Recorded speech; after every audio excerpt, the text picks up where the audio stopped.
Hey guys, so I want to make a video talking about carburetors. This is just going to be a talking and there's not going to be no actual repairs in this video. I am going to show a couple things on this. But as the video is called, it's talking about adjustable carburetors versus non-adjustable carburetors and what the problem is. So up until there was more regulations done on small engines for emission controls and stuff, you used to be able to have full adjustment of your carburetor.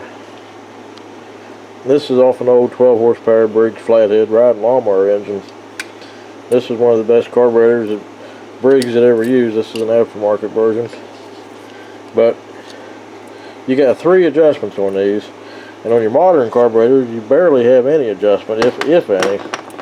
So the least critical adjustment is this screw right here, which sets the idle speed. This screw down here is your main high side jet fuel mixture adjustment, and up here is the low side or idle adjustment. So that gives you complete control over everything. And a lot of times as engines get older, say you're starting to get a little less compression, either due to rings wearing and not getting as good a seal, or your valves are not sealing as well, and or maybe you got a slight little intake gasket leak or something that's not critical, but none of these issues will keep an engine from running.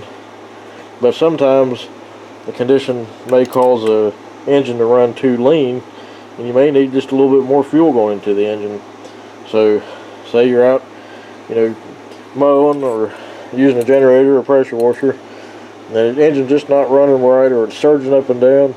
Most of the time you can just turn that screw just the tiniest little bit, get a little more fuel coming into that carburetor, and the engine will smooth out and you get your power back. Might use just a little bit more gas, or say you have a real old carburetor and some of the passages are possibly starting to get clogged up, or maybe it's set for a while. Instead of doing a complete carburetor cleaning, a lot of times it just needs adjusting. Like if you get one that doesn't want to idle, you can turn this screw up here, make it run just a little richer on the idle, and just keep going back and forth until there's no black smoke when you throttle up.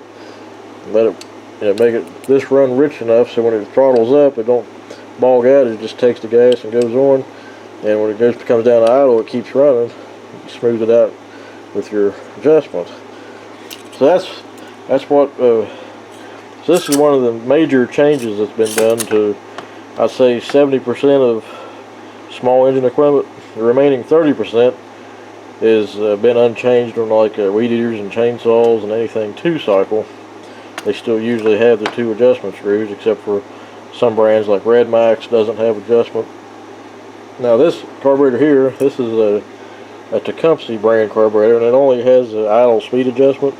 There are no other adjustments on this at all. It's what we call a fixed jet, or non-adjustable.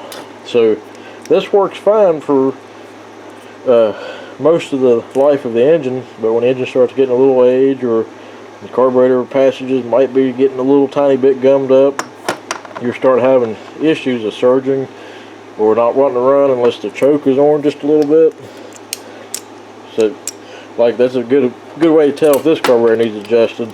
You pull out the choke and it runs smoother, and it just needs to be richened up a little bit. But if you got any engine that needs they won't run unless the choke's partially on, don't try to run it like that unless you're in an emergency and you need to, because it's limiting the power of the engine anytime the choke's on like that, because you're limiting the amount of air and fuel mixture coming into the engine, and it will use way more gas.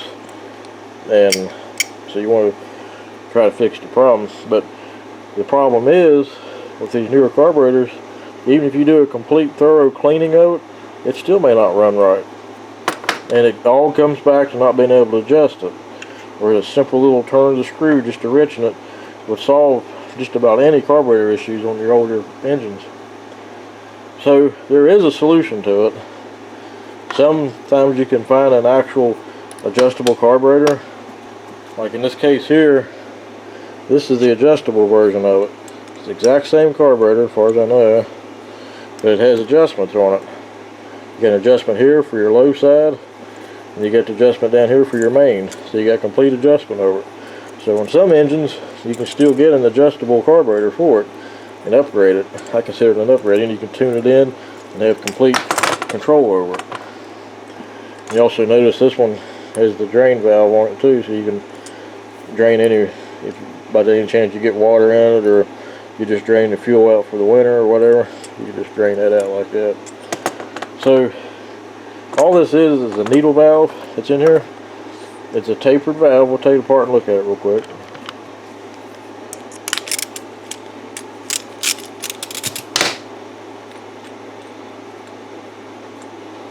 So this is where the adjustment happens. This is made different than most Briggs & Stratton carburetor, but the same principle applies. You see this taper on this screw? It goes in through here, and it acts like a valve. Just think of it like a water hose valve or a shower handle or sink. And the more you open it, the more water comes through it. So it's the same basic principle. It's just controlling how much flow comes through it. And the same thing is up here as well, just set up slightly different. And if you ever need to clean one of these, make sure to always take this adjustment screw out so you can spray through that passage. Now, this non-adjustable carburetor, I'll show you how it's set up. So I brought in another carburetor to show you too. This is off of a Predator 212 or like a Honda clone engine.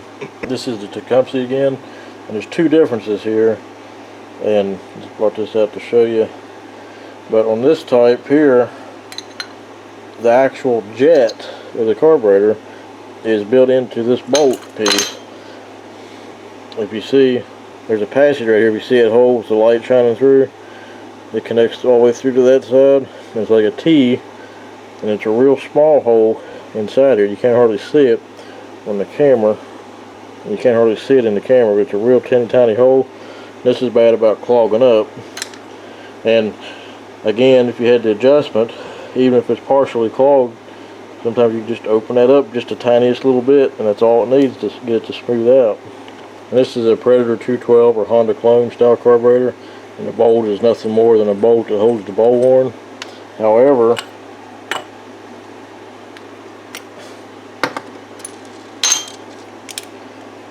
this piece right here is inside here. It screws into it, and this is your actual jet.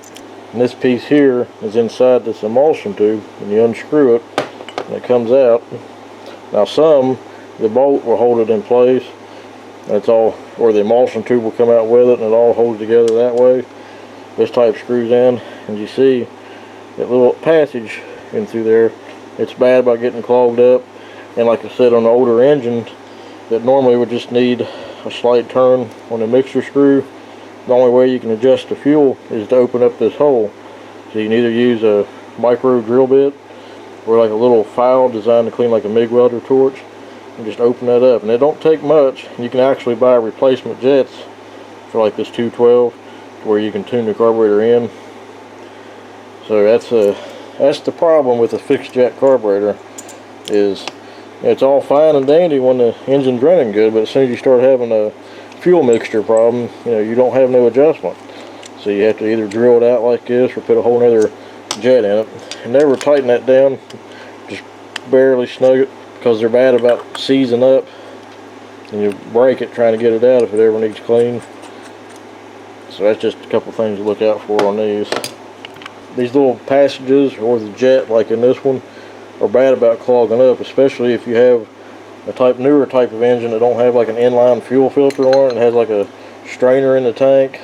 If you get any like rust or corrosion or anything in the tank itself, it's just going to go through the line and plug that up. So highly recommend having a inline filter if you don't, or add one if you're not sure if the one in the tank's any good, just as kind of a little safety measure on there to keep from having a problem with that. So that's pretty much all I'm going to talk about on this video as far as the non-adjustable and adjustable carburetors go. I do want to kind of hint at a project I got coming up. Now it could be a long ways off on this,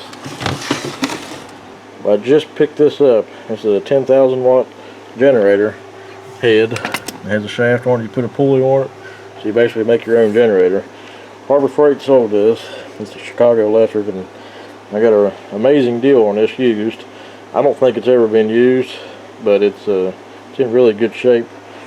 So hopefully sometime between now, this is about the middle of June, and winter time, hopefully I can get some type of frame built on it. But I just want to kind of show that to you. That way you can kind of get a little feel for what's coming up.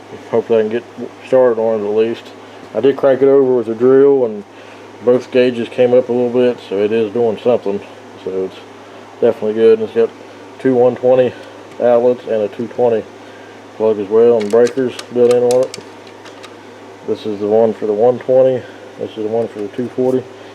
So it's a pretty nice unit. It's 10,000 watts and 7,200 continuous.